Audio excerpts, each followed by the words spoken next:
Good morning दोस्तों। तो कैसे हैं आप लोग। और आज से हम चालू करने वाले हैं सीए इंटर डायरेक्ट टैक्स का बैच फॉर मई 26, सितंबर 26 और जैन 27 वाले बच्चों के लिए।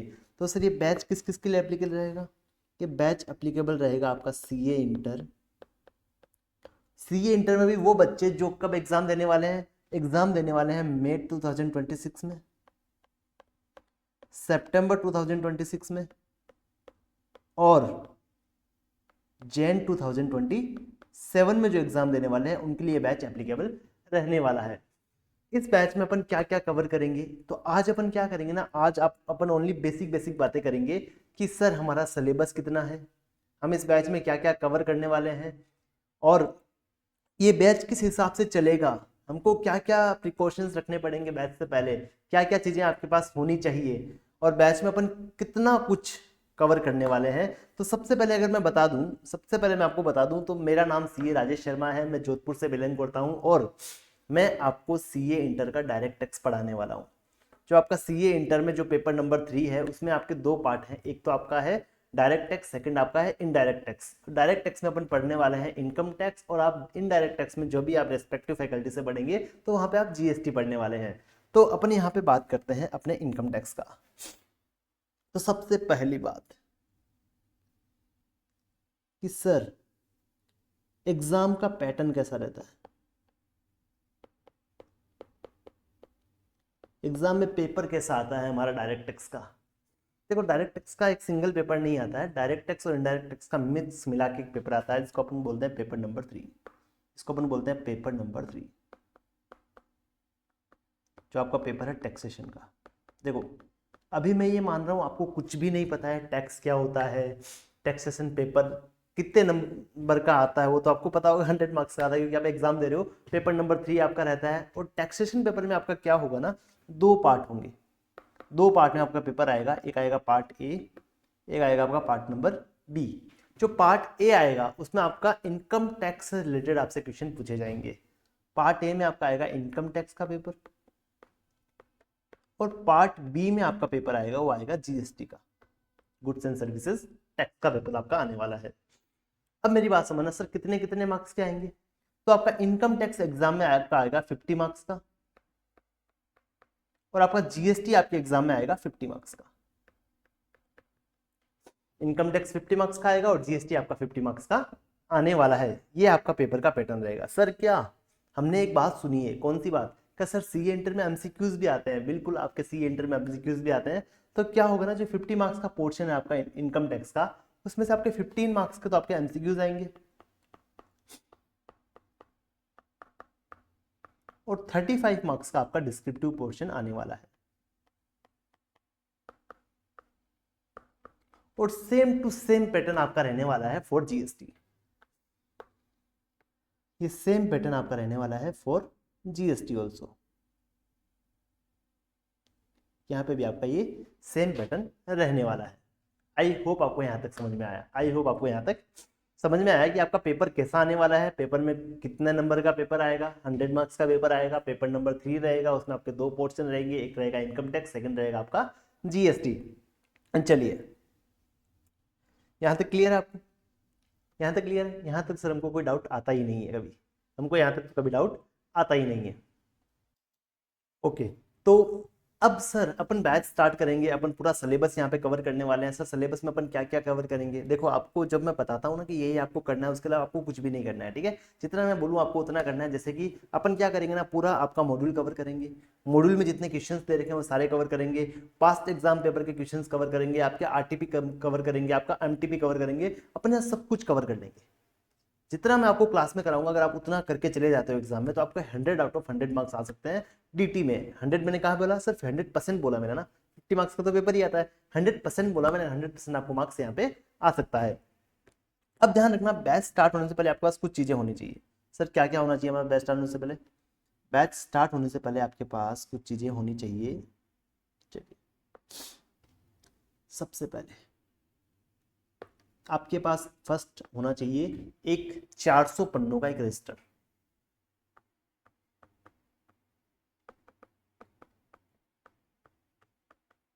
Having 400 pages. सर 400 पन्नों का आपके पास एक रजिस्टर होना चाहिए और आपके पास 3 कलर के पेन होने चाहिए। सर 3 कलर कौन कौन से होंगे? देखो, एक तो आपके पास होगा रेड, एक आपका उसका ब्लैक, और थर्ड आपका होगा ब्लू। अब सर हम मोस्टली कौन सा वाला पेन यूज करेंगे? मोस्टली कौन सा वाला पेन यूज करोगे? तो आपको मोस्टली जो पेन यूज करना है वो आपको करना है ब्लैक पेन, क्योंकि आपको एग्जाम भी आपको ब्लैक पेन से लिखना होता है। आपका एग्जाम आपको टोटली ब्लैक पेन से लिखना होता है। आपको वहां पे रेड और ब्लू चलाने का कोई भी आपको अधिकार नहीं मिलता है वहां पे, है ना। तो आपको वहां से पूरा पेपर आपको ब्लैक पेन में लिखना होता है। अब मेरी बात समझना, दो चीजें हैं, मैं आपको आज पहले ही क्लियर कर देता हूँ। ये आपको यहाँ पे डब्बा बना के लिख लेनी है ना, दो चीजें आपको डब्बा बना के लिख लेनी है। फर्स्ट, आप अपने पास कभी भी स्केल नहीं रखोगे।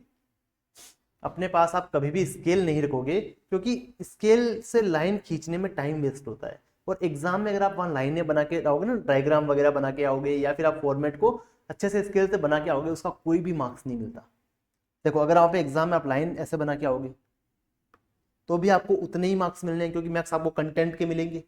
अगर आप स्केल से लाइन बना के आओगे तो भी आपको उतने ही मार्क्स मिलने हैं जितने आपको मिलने चाहिए, क्योंकि वहां पे स्केलिंग वगैरह के इनके कोई भी मार्क्स नहीं है, ओनली आपके कंटेंट के मार्क्स है। ठीक है, मैं आपको आज पहले क्लियर कर रहा हूं, इसलिए आप फर्स्ट डे से ही स्केल ना रखने की आदत डालोगे। ठीक है।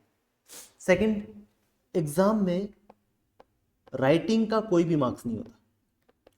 राइटिंग का कोई मार्क्स नहीं होता। ये स्कूल नहीं है जहां पे आप अच्छी राइटिंग लिखोगे तो आपको 1 मार्क एक्स्ट्रा मिलेगा, 2 मार्क एक्स्ट्रा मिलेगा। यहाँ पे राइटिंग का कोई भी मार्क नहीं मिलता। ठीक है, आपको उतना अच्छे से लिखना है जितना सामने वाला समझ सके, बस। सामने वाले को समझ में आए वैसा आपको लिखना है, उससे गंदा आपको नहीं लिखना है। बट यहाँ पे राइटिंग के कोई भी मार्क्स आपको नहीं मिलते हैं। ये दो बातें आपको यहाँ पे ध्यान पे रख के चलनी है। आई होप यहाँ तक आप समझ चुके हो। आई होप अपन यहाँ तक आप समझ चुके हो। अगर अपन अब सब्जेक्ट की बात करें, अपन सब्जेक्ट की बात करें, जो अपना सब्जेक्ट रहेगा इनकम टैक्स।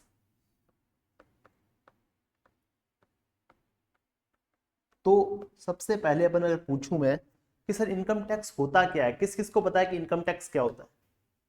फटाफट से एक बार अपने दिमाग में अपना एक आंसर सोचिए कि इनकम टैक्स क्या होता है। फटाफट से उस पर अपन डिस्कशन करते हैं फिर। सर, जो हम कमाते हैं, जो हमारे पापा जी कमाते हैं, उन पे जो गवर्नमेंट टैक्स लेती है उसको हम इनकम टैक्स बोलते हैं। जो हमारी इनकम पे लगता है उसको हम इनकम टैक्स बोलते हैं। सही बात है, आपकी ये बात 100% सही है। सर, मैं एक क्वेश्चन और पूछना चाहता हूँ आपसे कि गवर्नमेंट टैक्स क्यों लेती है? Why why income tax levied? Government income tax लेती क्यों है? तो इसका आपका जवाब क्या होना चाहिए? सर, इंडिया कितना बड़ा देश है, उस देश को चलाने के लिए क्या चाहिए? पैसा चाहिए। इकोनॉमी को चलाने के लिए क्या पैसा चाहिए? रोड बनाने के लिए, इंफ्रास्ट्रक्चर बनाने के लिए, हॉस्पिटल रन करने के लिए, सबके लिए क्या चाहिए? पैसा चाहिए। आर्मी को सैलरी देने के लिए आपको पैसा चाहिए। तो ये पैसा आएगा कहाँ से? तो गवर्नमेंट इसके लिए क्या करती है? टैक्सेस लेती है टू रन द इकोनॉमी। जो गवर्नमेंट क्या करती है, उस पैसे को, मतलब रिक्वायरमेंट को फुलफिल करने के लिए जो पैसा कलेक्ट करेगी, वो कहाँ से करेगी? टैक्सेस से कलेक्ट करेगी। इसलिए गवर्नमेंट क्या करती है? आपसे टैक्स लेती है। दो फॉर्म में टैक्स लिया जाता है, एक तो डायरेक्ट टैक्स लिया जाता है, सेकंड आपका इनडायरेक्ट टैक्स लिया जाता है, यानी कि इनकम टैक्स और जीएसटी। क्या सर इनकम टैक्स और जीएसटी ही है डायरेक्ट और इनडायरेक्ट? Answer no. आपके इनडायरेक्ट टैक्स में कस्टम भी आता है, इनकम टैक्स में पहले आपका वेल्थ टैक्स भी आता था। तो इसमें बहुत सारे फॉर्म्स हो सकते हैं, बट अपने कोर्स में ओनली इनकम टैक्स और जीएसटी ही है। ठीक है, तो बहुत सारे टैक्स गवर्नमेंट को लगाने पड़ते हैं अपनी इकोनॉमी को रन करने के लिए, इकोनॉमी को चलाने के लिए गवर्नमेंट को अपन से टैक्स लेना पड़ता है। चलिए सर, ये समझ चुके हैं। अब मेरी बात समझना, सर हमने क्या किया है? हमने क्या किया, जब हम नहीं आप में से काफी लोग 18+ नहीं है, तो आपके माता पिता ने क्या किया ना, वोट दिया होगा। आपके माता पिता ने वोट दिया होगा, तो यहाँ पे बहुत सारी पब्लिक आती है।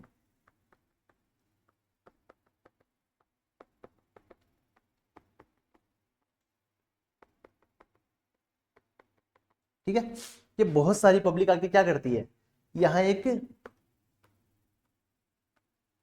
बूथ बनाया है जिसमें आके ये वोट देते हैं। ठीक है, वोट देने के बाद क्या करता है ना, एक बंदा जीत जाता है, वो अपना प्राइम मिनिस्टर या फिर अपना कोई मिनिस्टर बन जाता है। ठीक है, ये अपना एक नेता बन चुका है, ये एक तरीके से अपना नेता बन चुका है। तो सर हमने तो क्या किया, वोट देके गवर्नमेंट बनाई है, हमने तो वोट देके गवर्नमेंट बनाई है, पर हमने इनको ये थोड़ी बोला कि हमसे आप टैक्स कलेक्ट करो। इनको टैक्स कलेक्ट करने का पावर कहां से मिला? हमने तो बोला नहीं और हम बोलेंगे भी नहीं कभी, हमने ना बोला है ना हम बोलेंगे। तो इनको टैक्स कलेक्ट करने का पावर कहां से आया, पावर कहां से मिला इनको टैक्स कलेक्ट करने का?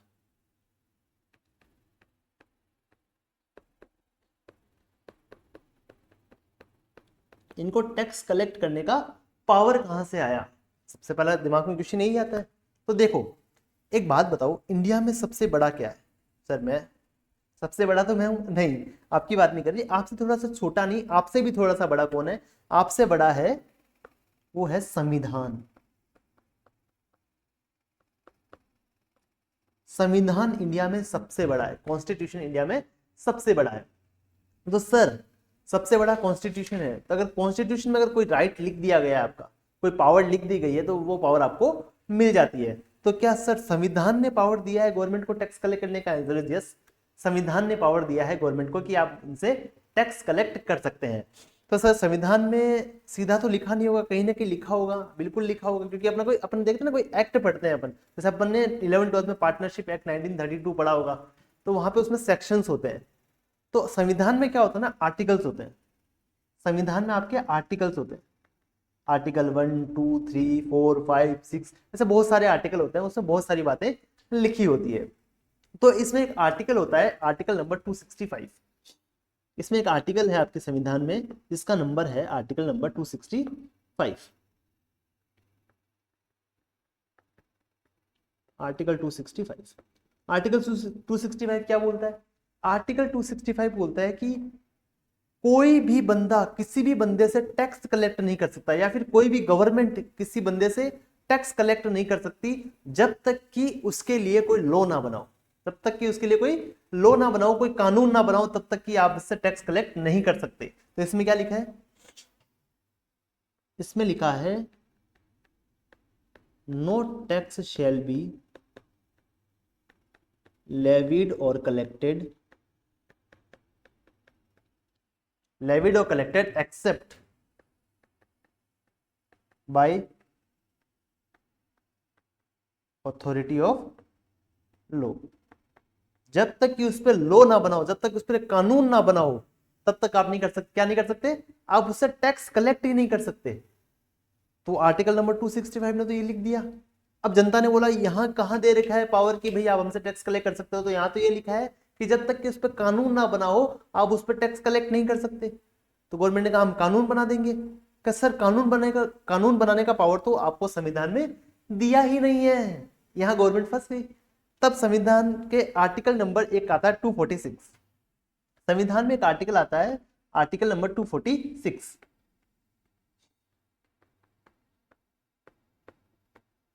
ध्यान रखना अपन सारे प्रोविजन लिखेंगे आज से, है ना? तो आपको उस 400 पन्नों वाली कॉपी में सब कुछ लिखना है, सारे क्वेश्चंस अपने सोल्व करेंगे।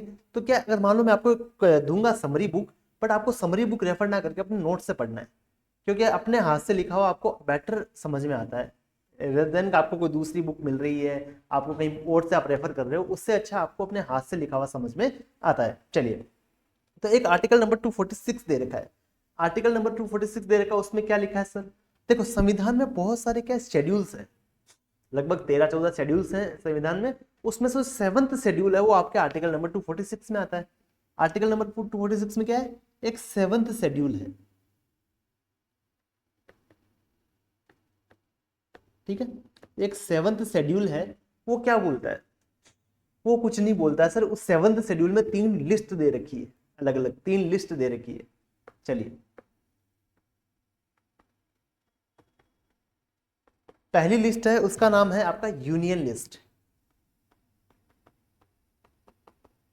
सेकंड जो लिस्ट है उसका नाम है आपका स्टेट लिस्ट।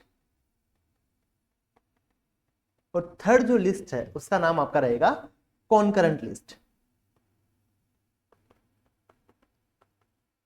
देखो अभी जो मैं आज आपको बता रहा हूं, आपको सिर्फ उनको सुनना है, बातों को समझना है, कुछ भी याद करने का जरूरत नहीं है। जहां आपको याद करने का जरूरत आएगा, जहां आपको ज्यादा ही कहते हैं ना कि इसको पॉइंट आउट करके इसको याद करो आप, वो मैं आपको पॉइंट लिखवा दूंगा, आपको मैं मार्क करवा दूंगा। तब तक आपको क्या करना है? सिर्फ मेरी बातों को सुनना है कहानी के रूप में, कि भाई टैक्स क्यों लगाया गवर्नमेंट ने, टैक्स क्यों लगाती है, पावर कहां से आया गवर्नमेंट के पास टैक्स लगाने का। ये चीजें आज अपन डिस्कस कर रहे हैं। तो आपको क्या करना है? मेरी बातों को सिर्फ सुनते चले जाना है, ठीक है? अब देखो, पहले अपन ने क्या कहा कि भाई संविधान पावर देगा आपको टैक्स लगाने का। संविधान में एक आर्टिकल है 265, उसने बोला कि आप टैक्स लगा ही नहीं सकते जब तक कि उस पर लॉ ना बनाओ। तब एक आर्टिकल आया 246, उसने बोला कि लॉ बनाने का पावर हम देंगे। तो आप कैसे दोगे कि हमारे अंदर एक 7th शेड्यूल है, उसमें 3 लिस्ट दे रखी है हमने, उसमें मैंने 3 लिस्ट दे रखी है, और जो तीनों लिस्ट है उसमें बहुत सारे मैटर्स लिखे हैं, इसमें बहुत सारे मैटर्स लिखे हैं जिन पे आप लॉ बना सकते हो। संविधान ने कहा इन मैटर्स पे आप लॉ बना सकते हो। अब ऐसा तो नहीं कि आप अपने घर में कमरे में रह रहे हो तो आपको कमरे में रहने का भी टैक्स देना पड़ेगा, ऐसा तो संविधान में कहीं नहीं लिखा है। तो इस पे गवर्नमेंट आपका टैक्स बना भी नहीं सकती, इस पे कोई टैक्स लगा भी नहीं सकती। बट इस लिस्ट में जो जो दे रखी है मैटर्स, उन पे गवर्नमेंट क्या कर सकती है, आप पे टैक्स लगा सकती है और टैक्स का लॉ बना सकती है। तो सबसे पहली बात, यूनियन लिस्ट में है ना, अपन को सिर्फ इनकम टैक्स के बारे में पढ़ना है, अपन को सिर्फ इनकम टैक्स के बारे में पढ़ना है। तो यूनियन लिस्ट में एक एंट्रियां दे रखी है, एंट्री नंबर 1 इस मैटर पे आप टैक्स लगा सकते हो, एंट्री नंबर 2 इस मैटर पे आप लॉ बना सकते हो, एंट्री नंबर 3 इस मैटर पे आप लॉ बना सकते हो। तो ऐसा करके आपका जो एंट्री नंबर 86 है, सॉरी 82 है, जो आपका एंट्री नंबर 82 है, उसमें लिखा है कि सेंट्रल गवर्नमेंट चाहे तो इनकम पे टैक्स लगा सकती है। यहां पे लिख दिया, यहां पे क्या लिखा है, यहां पे लिखा है सेंट्रल गवर्नमेंट में मेक लो फॉर 1 सेकेंड है ना, चलिए, may makes law on tax on income. यहां पे एक वर्ड लिखा है एक्सेप्ट एग्रीकल्चर इनकम। देखो क्या लिखा है, यूनियन लिस्ट में क्या लिखा है, एंट्री नंबर 82 में लिखा है कि सेंट्रल गवर्नमेंट चाहे तो इनकम पे टैक्स लगा सकती है, टैक्स ऑन इनकम लगा सकती है, एक्सेप्ट एग्रीकल्चर इनकम को छोड़ के। मतलब एग्रीकल्चर इनकम पे टैक्स नहीं लगा सकती सेंट्रल गवर्नमेंट। आई होप आपको यहां तक क्लियर है, आई होप आपको यहां तक क्लियर है। तो सर, जो यूनियन लिस्ट में जो लिखे हैं मैटर्स, उन पे लॉ बनाने का पावर किसके पास है? जो यूनियन लिस्ट में जो मैटर्स लिखे हैं उस पर लॉ बनाने का power only and only central government के पास है। ओनली एंड ओनली किसके पास है सर? सेंट्रल गवर्नमेंट के पास पावर है। Central government have power to make law. इन मैटर्स पे ओनली सेंट्रल गवर्नमेंट लॉ बना सकती है। जैसा अपना एंट्री नंबर 82 में लिखा है कि सेंट्रल गवर्नमेंट चाहे तो इनकम पे टैक्स लगा सकती है, एक्सेप्ट एग्रीकल्चर इनकम। मतलब एग्रीकल्चर इनकम पे सेंट्रल गवर्नमेंट टैक्स नहीं लगा सकती, बाकी किसी भी इनकम पे वो क्या कर सकती है, टैक्स लगा सकती है। क्यों सर? तो एग्रीकल्चर इनकम पे कोई टैक्स नहीं लगा सकता, खेती की इनकम पे कोई टैक्स नहीं लगा सकता? आंसर इज नो, ऐसा कुछ नहीं है, लगा सकते हैं। कौन लगा सकता है सर? ये अपना लिखा है स्टेट लिस्ट में, और स्टेट लिस्ट में जो मैटर्स लिखे हैं उस पर लॉ बनाने का पावर किसके पास है? स्टेट गवर्नमेंट के पास है। State government have power to make laws on these matters. इन मैटर्स पे स्टेट गवर्नमेंट चाहे तो क्या कर सकती है? लॉ बना सकती है। चलिए सर, स्टेट लिस्ट में तो मैटर होंगे ना, एंट्री होगी, एंट्री नंबर 1 2 3 4 5 6 7 ऐसे करके। तो सर इसमें कौन सी वाली एंट्री में लिखा है कि स्टेट गवर्नमेंट चाहे तो एग्रीकल्चर इनकम पे टैक्स लगा सकती है? तो इसमें आपका एंट्री नंबर रहेगा 46। यहां पे आपका एंट्री नंबर रहेगा 46, और इसमें लिखा है स्टेट गवर्नमेंट चाहे तो एग्रीकल्चर इनकम पे टैक्स लगा सकती है। इसमें लिखा है state government may makes laws on agriculture, tax on agriculture income, tax on agriculture income.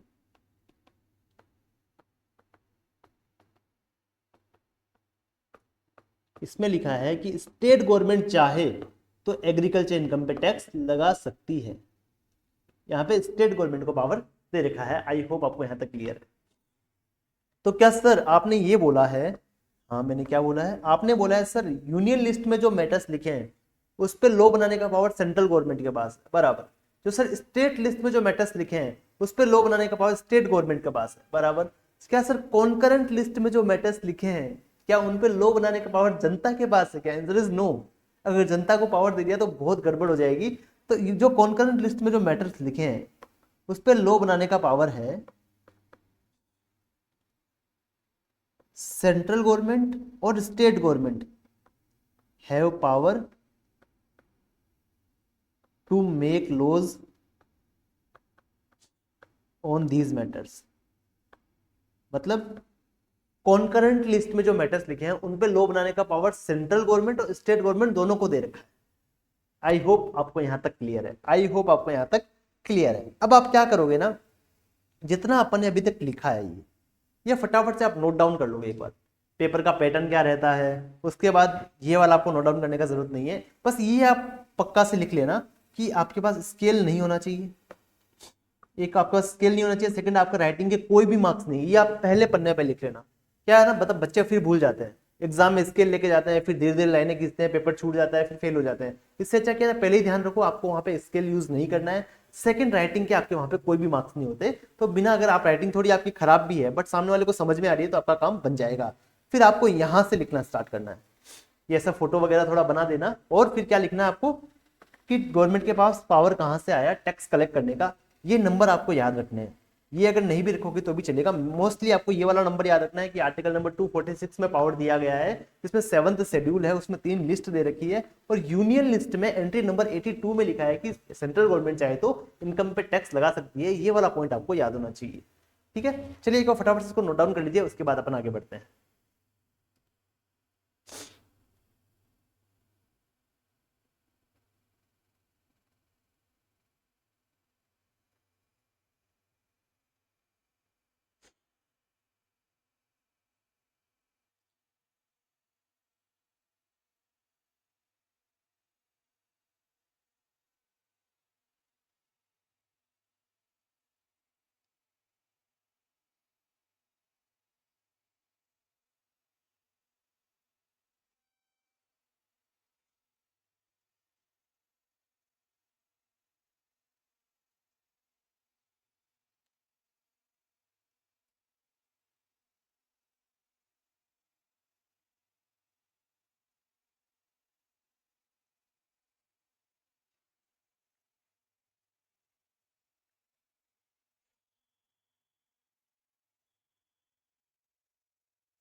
लिखिए लिखिए फटाफट से लिखिए। रोज अपना क्या होगा ना, 1 से लेकर 1.25 घंटे का लेक्चर रहेगा डायरेक्ट टेक्स्ट का। अपन क्या करते हैं, धीरे धीरे करके इसको पूरा कंप्लीट कर लेंगे। बट आपको एक चीज मेरे साथ ध्यान रखनी है, जो मैं आपको रोज पढ़ाऊंगा आपको घर जाके पढ़ना है, रोज जो मैं आपको रोज होमवर्क दूंगा आपको घर जाके करना है। एक एक दो दिन अगर आपने मिस कर दिया तो समझ लो आप पीछे हो जाओगे। फिर क्या ना, आप एकदम पीछे हो जाओगे, फिर आप कहोगे मेरे को डायरेक्ट टेक्स्ट समझ में नहीं आ रहा, वैसा नहीं हो रहा मेरे को, क्योंकि आपको रोज रोज होमवर्क करना पड़ेगा। रोज जो मैं आपके साथ क्लास में डिस्कस कर रहा हूँ घर जाके आपको पढ़ना पड़ेगा, तभी जाके आप सक्सेसफुल हो सकते हो। अदरवाइज सीए का कोर्स है यार, थोड़ा तो आपको है ना, अब ये फाउंडेशन क्लियर करके आए हो या फिर आपने फाउंडेशन क्लियर किया है तो आपको कॉन्फिडेंस तो आया होगा ना। तो बस आगे की जो जर्नी है उसको भी आपको इसी कॉन्फिडेंस के साथ आपको निकालना रहेगा। चलिए फटाफट से नोट डाउन करिए। और मैं बताऊँ ना, इतना हार्ड एंड फास्ट नहीं है। अगर आप रेगुलर स्टडी करते हो, रेगुलर आप पढ़ते हो, होमवर्क बराबर से करते हो, तो इतना आपके लिए हार्ड नहीं रहेगा, आप आराम से इस कोर्स को क्लियर कर सकते हो।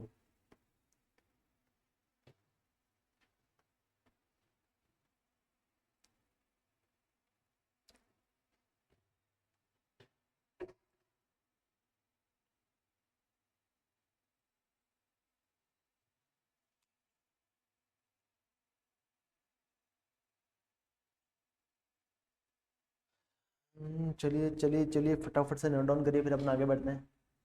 फिर अपन थोड़ी आगे की बातें करते हैं ना। अब जिन जिन बच्चों के पास रजिस्टर नहीं है वो रजिस्टर लेके आ जाना, जिनके पास पेन नहीं है तो वो पेन लेके आ जाना। ये सब चीज़ें आप टाइमली कलेक्ट कर लो कि अपन कल से अपन क्या करेंगे ना, बहुत सारे क्वेश्चन सोल्व करना शुरू करेंगे क्लास में। तो आपके पास पेन कॉपी रजिस्टर सब होना चाहिए, ठीक है।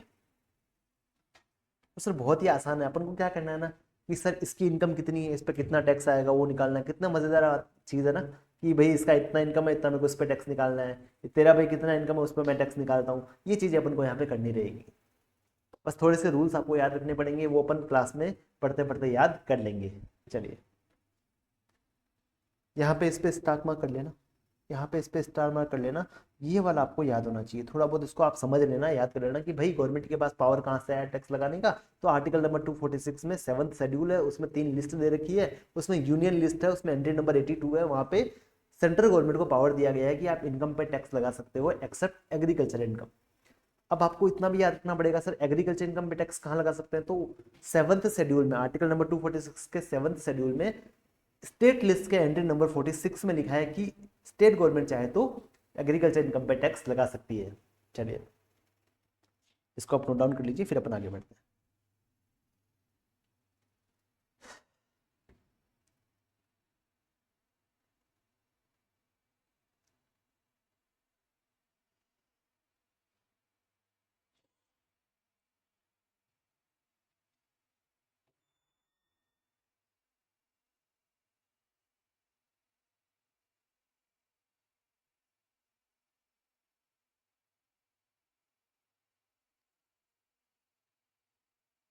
कर लिया। चलिए सर, अब मेरे को ये कौन बताएगा कि अपन जो एक्ट पढ़ रहे हैं इनकम टैक्स, वो एक्ट का पूरा नाम क्या है। इस एक्ट का पूरा नाम क्या है। अपने एक्ट का पूरा नाम है इनकम टैक्स एक्ट 1961 या इनकम टैक्स एक्ट 2025। अपन कौन सा वाला पढ़ने वाले हैं, 1961 पढ़ने वाले हैं या 2025 पढ़ने वाले हैं। अपन कौन सा वाला एक्ट पढ़ने वाले हैं, तो अपन पढ़ने वाले हैं इनकम टैक्स एक्ट 1961। तो सर हमारे सुनने में आया है, हम इंटर के बच्चे हैं फिर भी हम बहुत ज़्यादा मार्केट का ध्यान रखते हैं, कि हमने सुनने में आया है कि इनकम टैक्स एक्ट 1961 तो हटने वाला है, वहाँ उसकी जगह 2025 एक्ट आने वाला है। तो सर क्या हम अभी पुराना पढ़ेंगे, जब हमारा इंटर क्लियर हो जाएगा उसके बाद हमें फाइनल के लिए नया एक्ट पढ़ना पड़ेगा। तो सर हमारे लिए डिफिकल्टीज कितनी बढ़ जाएगी। आंसर इज बिल्कुल भी नहीं बढ़ेगी। क्यों सर, जो इनकम टैक्स एक्ट 1961 है और इनकम टैक्स एक्ट 2025 है, दोनों का कंटेंट एकदम सेम है। दोनों का कंटेंट एकदम सेम है, मोर और लेस थोड़ा बहुत फर्क है, बाकी कंटेंट एकदम ही सेम है। जो हर साल अमेंडमेंट आते हैं वैसा ही कुछ अमेंडमेंट जैसा उसमें चेंज रहेगा, बाकी पूरा का पूरा कंटेंट सेम है। उसमें सर चेंज क्या है, उसमें चेंज है आपके सेक्शन नंबर। उसके आपके सेक्शन नंबर थोड़े चेंज हो जाएंगे, जो वैसे भी सीए इंटर के लिए सेक्शन नंबर एग्जाम में कोट करना इतना रिलेवेंट नहीं रहता। एग्जाम में सेक्शन नंबर कोट करने के कोई भी मार्क्स नहीं होते। कोई भी बच्चा ना ऐसा नहीं है कि भाई दिन भर बैठा बैठा सेक्शन नंबर याद कर रहा है, इसका सेक्शन नंबर ये है, इसका सेक्शन नंबर ये है, तो वहां पे आप टाइम वेस्ट ही कर रहे हो अपना। आपको ओनली कंटेंट पे फोकस करना है, कंटेंट को अप्लाई करना आपको आना चाहिए, उसके अलावा आपको कुछ भी करने का जरूरत नहीं है। और इन दोनों एक्ट में कोई भी डिफरेंस नहीं है, ठीक है, ये मैं आपको यहीं से क्लियर कर देता हूँ। तो अपन पढ़ने वाले हैं income tax act 1961। I hope आपको यहां तक समझ में आया। सर ये कब लागू हुआ था, ये इंडिया में कब एप्लीकेबल हुआ था। ये आपका एप्लीकेबल हुआ था फ्रॉम 1 अप्रैल 2020, सॉरी 2000, मैं 20s पे क्यों जा रहा हूँ अभी ना, 2000 सॉरी 1962 में आपका ये इंडिया में एप्लीकेबल हुआ था, ये इनकम टैक्स एक्ट 1961। सर क्या ये डेट हमको याद रखनी पड़ेगी। आंसर इज नो, आपको एग्जाम के लिए डेट याद रखने का जरूरत नहीं है। मैं आपको सिर्फ जनरल नॉलेज के लिए बता रहा हूँ कि आपका इनकम टैक्स एक्ट 1961 इंडिया में कब आपका एप्लीकेबल हुआ था। सर इसमें कितने सेक्शंस है, तो इसमें आपके 298 सेक्शंस है। ये भी आपको याद रखने का जरूरत नहीं है, ये भी आपको याद रखने का जरूरत नहीं है, ठीक है। सर इसमें कुछ शेड्यूल्स भी हैं क्या, हाँ इसमें शेड्यूल्स भी हैं। सर कितने शेड्यूल हैं इसमें, 14 शेड्यूल्स हैं आपके, इसमें आपके शेड्यूल्स भी 14 रहेंगे, ठीक है। तो ये आपको याद रखने का जरूरत नहीं है, कि अगर आप नोट से भी देखोगे तो आपको वहाँ पे मिल जाएंगे। एक बार अपन समरी बुक में चले जाते हैं अपने, और जितना अपन ने पढ़ा है अभी तक, एक बार समरी बुक से अपन क्या करते हैं, इसको रेफर कर लेते हैं। सबसे पहला मीनिंग ऑफ टैक्स की बात कर लेते हैं। अपन ने पढ़ा था कि गवर्नमेंट ने टैक्स क्यों लगाया। Tax are considered to be the cost of living in society. इस सोसाइटी में अपन को रहना है, इस देश में अपन को रहना है, तो देश की सुख सुविधा के लिए हमको कुछ पैसा भी देना पड़ेगा। इस देश को रन करने के लिए अपन को पैसा देना पड़ेगा। क्यों देना पड़ेगा, क्योंकि गवर्नमेंट चलाएगी कैसे देश को बिना पैसों के, वो पैसा हमको ही देना पड़ेगा। हम जनता ही गवर्नमेंट को टैक्स के रूप में फंड प्रोवाइड करती है। तो ये अपना सोसाइटी में रहने का एक कॉस्ट है। Taxes are levied by the government to meet the common welfare expenditure of the society like infrastructure, education, health care, defense। इन सबको पैसा चाहिए। अगर मान लो आपको हॉस्पिटल बनाना है गवर्नमेंट को, तो उसके लिए पैसा चाहिए। डिफेंस में अगर उनको मिलिट्री के लिए कुछ हथियार वगैरह परचेज करने हैं तो उसके लिए पैसा चाहिए, उनको उनको सैलरी देने के लिए पैसा चाहिए, एजुकेशन के लिए पैसा चाहिए, रोड वगैरह बनाने के लिए पैसा चाहिए, तो ये पैसा आएगा कहाँ से? तो टैक्स के फॉर्म में गवर्नमेंट अपन से कलेक्ट करती है। सर गवर्नमेंट दो टाइप के टैक्स अपन पे लेवी करती है, कौन कौन से? एक तो आपका करती है डायरेक्ट टैक्स, सेकंड अपन से लेवी करती है इनडायरेक्ट टैक्स।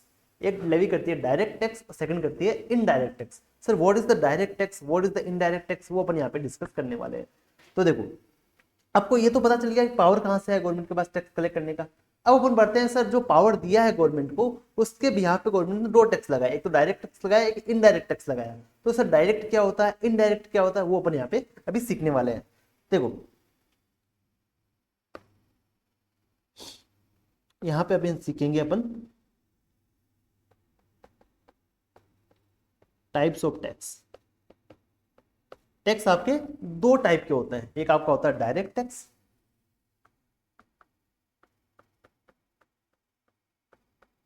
सेकंड आपका रहेगा इनडायरेक्ट टैक्स। चलिए पहले अपन बात करते हैं डायरेक्ट टैक्स का। तो इसमें क्या हुआ ना, ये अपना एक दोस्त है जिसका नाम है राहुल, अपने एक बैच का बच्चा है जिसका नाम है राहुल। तो राहुल क्या हुआ ना, राहुल सीए बन गया, एक चार्टर्ड अकाउंटेंट बन गया। अब वो एक कंपनी में, बहुत अच्छी कंपनी में जॉब करता है, वहां उसका पैकेज है 15 लाख पर एनम, मतलब उसको 1.25 लाख रुपए महीना का यहाँ पे सैलरी मिलता है। 15 LPA 15 लाख पर एनम उसको मिलता है। अब उसने क्या करना, पूरे साल में मेहनत करके 15 लाख रुपए कमाए। अब गवर्नमेंट बोलती है जो तूने सैलरी कमाया, जो तूने इनकम कमाया, उस पर हमको टैक्स पे कर, उस पर हमको क्या कर, टैक्स पे कर। तो ये राहुल क्या करेगा ना, अपना रिटर्न फाइल करेगा, अपना इनकम टैक्स का रिटर्न फाइल करेगा। आपको पता होगा आपके फादर वगैरह रिटर्न फाइल करते होंगे इनकम टैक्स का, तो वो अपना रिटर्न फाइल करेगा। उसमें वो क्या करेगा, 15 लाख रुपए पे टैक्स निकालेगा, इस पे टैक्स का कंप्यूटेशन करेगा, इस पे टैक्स निकालेगा।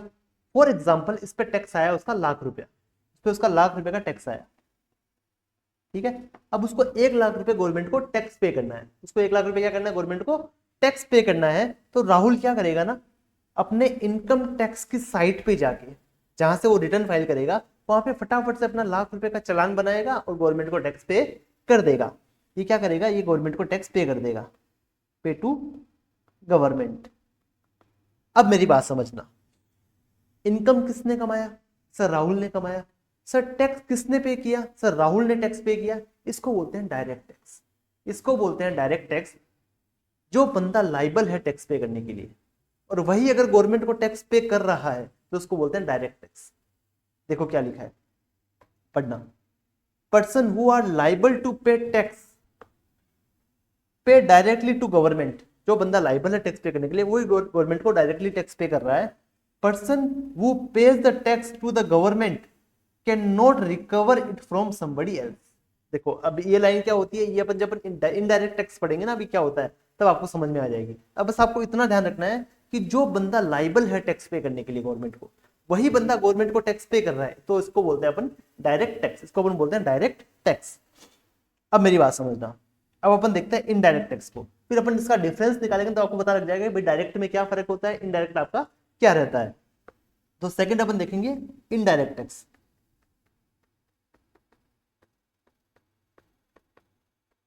अब मेरी बात समझना, अब अपने बैच में एक बंदा और है जिसका नाम है चिंटू। अपने बैच का एक बच्चा और है, इसका नाम है चिंटू। देखो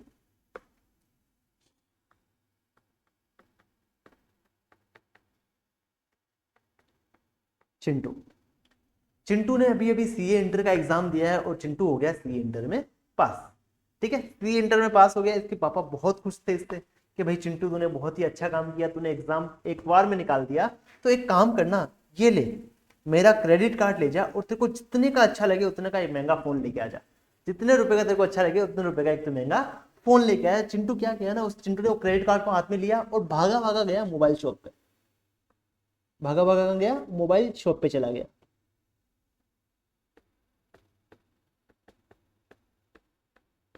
वहां पे उसने शॉप ओनर को बोला कि ए शॉप ओनर, एक काम करो ना, मेरे को एक अच्छा सा मोबाइल दिखाओ, एक अच्छा सा मोबाइल दिखाओ। तो शॉप ओनर ने उसको एक 15,000 का मोबाइल दिखाया। चिंटू ने कहा CA inter pass out, CA finalist हूं मैं, कम से कम लाख रुपए से नीचे का फोन में यूज नहीं करूंगा। तो दुकानदार ने उसको 1 लाख रुपए का एक मोबाइल दिखाया, वो चिंटू को बहुत पसंद आया। चिंटू को क्या बहुत ज्यादा पसंद आया। चिंटू ने क्या किया ना, उस लाख रुपए के मोबाइल को उससे परचेज कर लिया। चिंटू ने लाख रुपए का मोबाइल उससे परचेज कर लिया। तो दुकानदार को बोला कि एक काम कर, मेरे को बिल दे दे फटाफट से, मैं तेरे को पेमेंट करके घर चला जाता हूँ। तो उसने क्या किया ना, दुकानदार ने ऐसा बिल बनाया। आपने भी कभी बिल देखा होगा, कुछ भी परचेज किया होगा तो आपने बिल देखा होगा। उसमें क्या करते हैं ना, प्रोडक्ट का नाम, जैसे उसने मोबाइल लिखा, वहां पे उसने लिख दिया 1 लाख रुपए, फिर उसने प्लस किया जीएसटी। उसने, आपने भी बिल कभी देखा होगा, उसमें जीएसटी लगा होता है।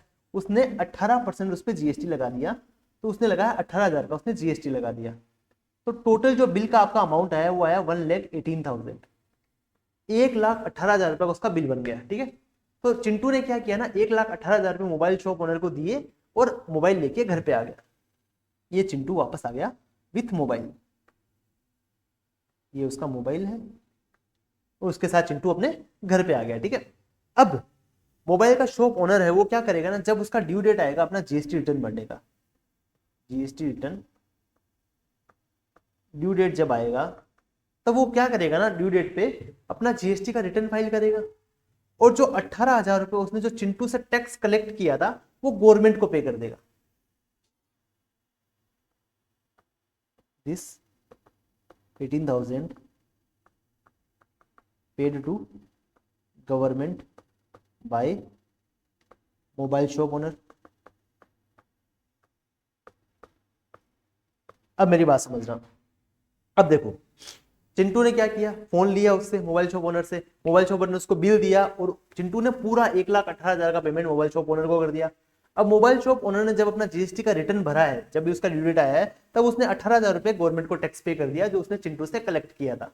ठीक है, तो इसको बोलते हैं इनडायरेक्ट टैक्स। अब मेरी बात समझना, यहाँ पे कौन लाइबल था टैक्स पे करने के लिए? सर टैक्स पे करने के लिए चिंटू लाइबल था, क्योंकि चिंटू ने मोबाइल परचेज किया था। बट उसने टैक्स किसको पे किया? सर मोबाइल शॉप ओनर को पे किया, उसने डायरेक्टली गवर्नमेंट को टैक्स पे नहीं किया। फिर मोबाइल शॉप ओनर ने क्या किया ना, इस टैक्स को गवर्नमेंट को पे कर दिया। तो इसको बोलते हैं इनडायरेक्ट टैक्स। जो बंदा लाइबल है टैक्स पे करने के लिए, वो गवर्नमेंट को डायरेक्टली टैक्स पे नहीं करता है, उसके बिहाफ पे कोई थर्ड पर्सन गवर्नमेंट को टैक्स पे करता है। क्योंकि चिंटू लाइबल था, चिंटू को डायरेक्टली गवर्नमेंट को देना चाहिए था अगर डायरेक्ट टैक्स होता तो, बट उसने मोबाइल शॉप ओनर को दिया, मोबाइल शॉप ओनर ने गवर्नमेंट को टैक्स पे किया है। तो इसको बोलते हैं इनडायरेक्ट टैक्स, इसको बोलते हैं अपन इनडायरेक्ट टैक्स। तो यहां पे अपन ने जो अभी लाइन पढ़ी थी, देखो क्या लिखा था, person who pays the tax, देखो क्या लिखा, person who pays the tax to the government can not recover it from somebody else. देखो यहां पे जो बंदा लाइबल है उसी को टैक्स पे करना है, बट इनडायरेक्ट टैक्स के केस में अपन ने क्या देखा था ना, इस बंदे ने टैक्स पे किया, मोबाइल शॉप ओनर ने, बट इसने खुद की जेब से टैक्स पे नहीं किया, उसने किसी और से रिकवर करके टैक्स पे किया गवर्नमेंट को। उसने चिंटू से रिकवर किया 18,000 का टैक्स और फिर गवर्नमेंट को पे किया है, इसको बोलते हैं अपना इनडायरेक्ट टैक्स। अब इसका डेफिनेशन पढ़ना, आप क्या लिखा है, person liable to pay tax और person actually paid to government is different. देखो क्या लिखा है, पर्सन जो बंदा टैक्स पे करता है गवर्नमेंट को और जो बंदा लाइबल है टैक्स पे करने के लिए, वो दोनों अलग अलग होते हैं, एक बंदा नहीं होता। Person who pay tax to the government will recover from somebody else, वो किसी और से रिकवर करके गवर्नमेंट को टैक्स पे करने वाला है, इसको बोलते हैं इनडायरेक्ट टैक्स। आई होप आपको यहां तक समझ में आया, आई होप आपको यहां तक समझ में आया। अब अपन क्या करते हैं ना, अपन पढ़ते हैं ये बुक से कि गवर्नमेंट के पास पावर कहां से आया टैक्स कलेक्ट करने का। टैक्स कलेक्ट करने का गवर्नमेंट के पास कहां से पावर आया, तो मैं आपको बता चुका हूं कि अपना एक आर्टिकल है, इसमें कॉन्स्टिट्यूशन में एक आर्टिकल है 265। इसमें क्या लिखा है ना, इसमें लिखा है कि कोई भी टैक्स कलेक्ट नहीं कर सकता और लेवी नहीं कर सकता जब तक कि उसके लिए लॉ ना बनाओ, जब तक कि उसके लिए लॉ ना बनाओ आप उस पर टैक्स कलेक्ट नहीं कर सकते, टैक्स लेवी नहीं कर सकते। तो गवर्नमेंट तो यहाँ पे एकदम सक्की बक्की रह गई कि भाई हम टैक्स कलेक्ट करेंगे कैसे। तो यहाँ पे अपना एक आर्टिकल नंबर 246 दे रखा है, उसमें एक 7th शेड्यूल है, उसमें एक एंट्री नंबर 82 है, सीधा नहीं है, एक आर्टिकल नंबर 246 है, उसमें 7th शेड्यूल है, उसमें 3 लिस्ट है, यूनियन लिस्ट, स्टेट लिस्ट और कॉन्करेंट लिस्ट। और यूनियन लिस्ट के एंट्री नंबर 82 में लिखा है कि सेंट्रल गवर्नमेंट चाहे तो क्या कर सकती है ना, इनकम पे टैक्स लगा सकती है except agriculture income. Agriculture income को छोड़ के सेंट्रल गवर्नमेंट क्या कर सकती है, किसी भी इनकम पे टैक्स लगा सकती है।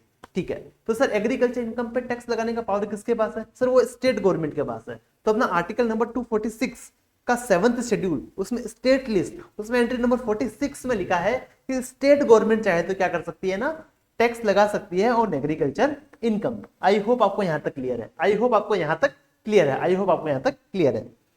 चलिए एक बार से फटाफट से आप इसको रीड कर लीजिए, उसके बाद अपन आगे बढ़ते हैं। इसको फटाफट से रीड कर लीजिए, फिर अपन 5-10 मिनट का एक टॉपिक और है, वो छोटा सा अपन डिस्कस करके फिर अपनी क्लास को आज को यहीं वाउंड अप करते हैं। पर जो आज अपन ने पढ़ा है, आधा पेज ही पढ़ा है या एक पेज जो भी पढ़ा है, इसको आप समझ के आओगे, पढ़ के आओगे, इनकम टैक्स गवर्नमेंट ने क्यों लगाया, क्या रीजन था, इनकम टैक्स लगाने का रीजन क्या था, और पावर कहां से आया गवर्नमेंट के पास, ये कल आपको पॉइंट याद होने चाहिए, और कल सबके पास अपना रजिस्टर और पेन होने चाहिए। ठीक है, तो फटाफट से एक बार इसको पढ़ लीजिए, उसके बाद अपन क्या करते हैं, आगे बढ़ते हैं।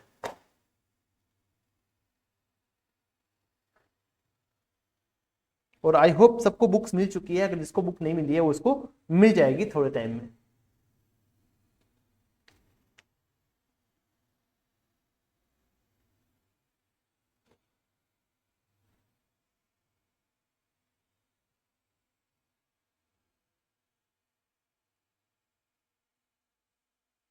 चिट्ठी न कोई संदेश, वो कौन सा देश जहाँ तुम चली गई।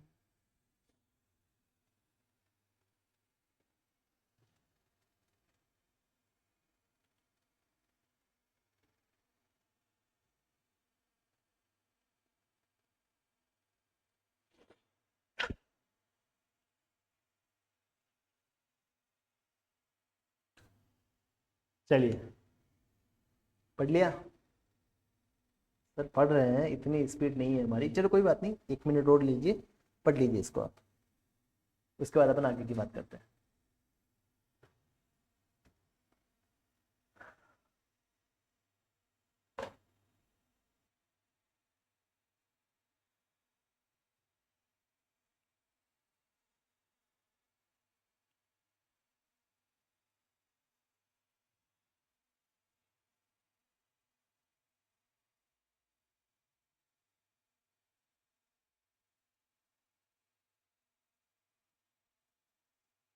आज अपन ज्यादा कुछ नहीं करेंगे, अब बस ये इनकम टैक्स का जो ओवरव्यू है उसको अपन थोड़ा सा देखेंगे ब्रीफ में, बाकी की बात अपन कल करने वाले हैं।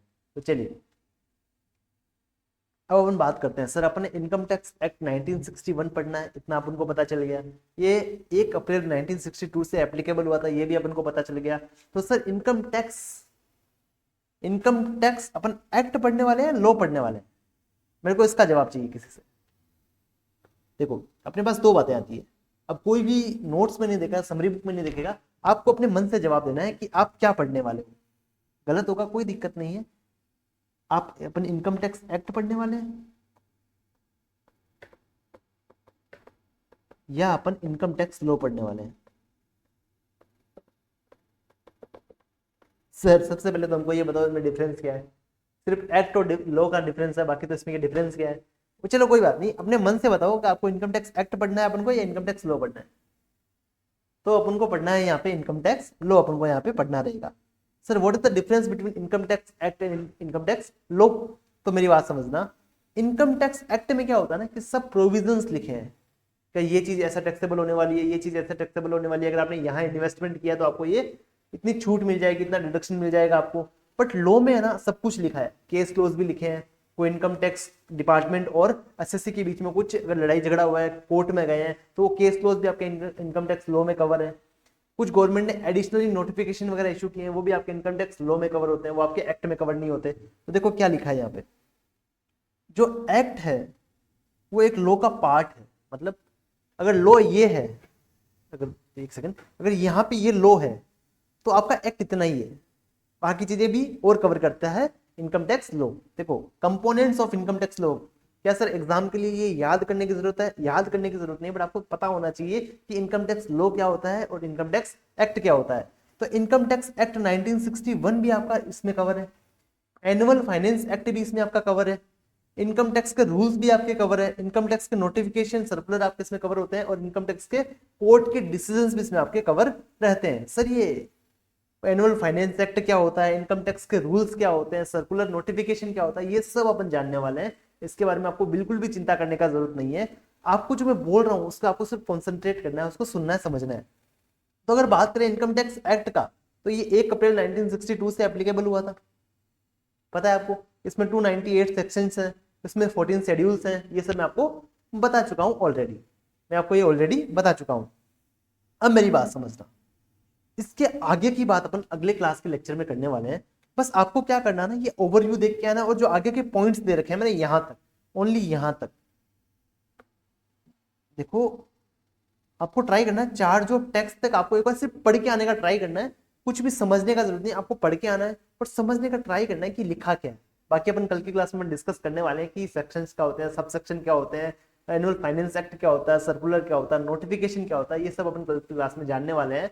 और मैं आपको जब लेक्चर के बीच बीच में आपको ये भी बताता चला जाऊंगा कि ये वाला पॉइंट आपको एग्जाम के लिए याद रखना है, ये वाला पॉइंट अगर आप पढ़ के अभी पढ़ के भी छोड़ दो तो भी चल जाएगा, आपका कोई काम दिक्कत नहीं आने वाली। तो ये पॉइंट भी हम आपको साथ साथ में डिस्कस करते चले जाएंगे कि आपको इस पे ज्यादा फोकस करना है, इस पे आपको फोकस कम करना है, ये सिर्फ आपके नॉलेज पर्पज के लिए, ये आपके एग्जाम पर्पज के लिए, ये भी अपन क्लास में डिस्कस करते चले जाएंगे। तो चलिए, थैंक यू, और आज की क्लास यही अपन खत्म करते हैं। कल की क्लास से अपन स्टार्ट करेंगे अपना नया लेक्चर। और आज का क्लास थोड़ा मैं जल्दी खत्म कर रहा हूँ क्योंकि आज का फर्स्ट डे है, तो अब मैं इतना लोड नहीं दे सकते एक दूसरे पे, अपन मेरे पे भी आप नहीं दे सकते, मैं भी आप पे लोड नहीं दे सकता। बट कल की क्लास से अपना लेक्चर रहेगा 1 घंटे से लेके 1 घंटे 15 मिनट तक अपना लेक्चर रोज का रोज रहने वाला है। चलिए, थैंक यू।